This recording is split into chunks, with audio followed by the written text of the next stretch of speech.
दोस्तों 26 मई को मनाया जाता है ड्रैकुला डे। लेकिन ये ड्रैकुला है क्या? दोस्तों हो सकता है आपने हॉलीवुड में ड्रैकुला की पिक्चर देखी हो, जो कि एक वैम्पायर यानी कि भूत से संबंधित मूवी है। लेकिन क्या आप वास्तव में जानते हैं कि ये ड्रैकुला है क्या चीज़?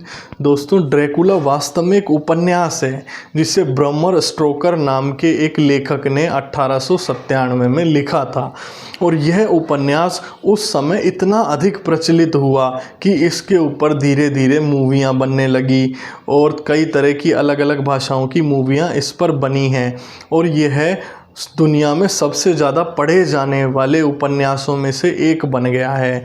दोस्तों ड्रैकुला जो है उपन्यास का कैरेक्टर, वो एक वैम्पायर होता है। तो आइए हम ड्रैकुला उपन्यास की आपको थोड़ी सी स्टोरी बता देते हैं। दोस्तों शहर में एक वकील रहता था और उस वकील को ड्रैकुला नाम का एक व्यक्ति जो है अपने महल में बुलाता है किसी ज़मीन के लेन देन से संबंधित कुछ कानूनी कार्य के लिए। जब वह वकील ड्रैकुला के घर जाता है तो उसे धीरे धीरे एहसास हो जाता है कि ये जो ड्रैकुला नाम का व्यक्ति है ये कोई इंसान नहीं है बल्कि एक वैम्पायर है, भूत है, पिशाच है।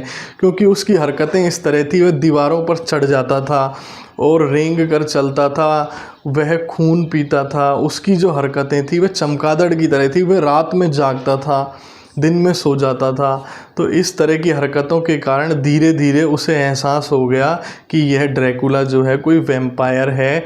और वकील वहाँ से भागने की कोशिश करता है, लेकिन वह ड्रैकुला उसे अपने महल में कैद कर लेता है और धीरे धीरे उससे उसके परिवार की जानकारी पूछता है।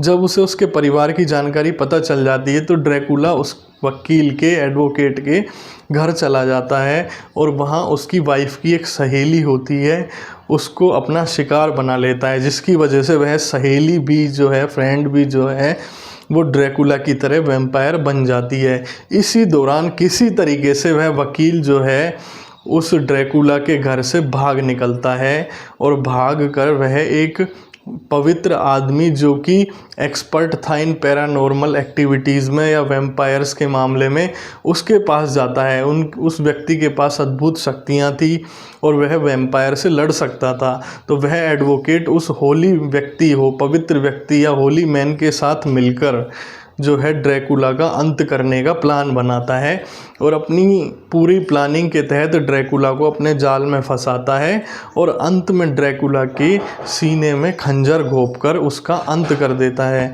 तो यह स्टोरी जो थी उस समय बहुत फेमस हुई थी क्योंकि इसमें वैम्पायर को चमगादड़ के रूप में दिखाया गया था। पहले कभी भी किसी वैम्पायर को चमगादड़ के रूप में नहीं दिखाया गया था।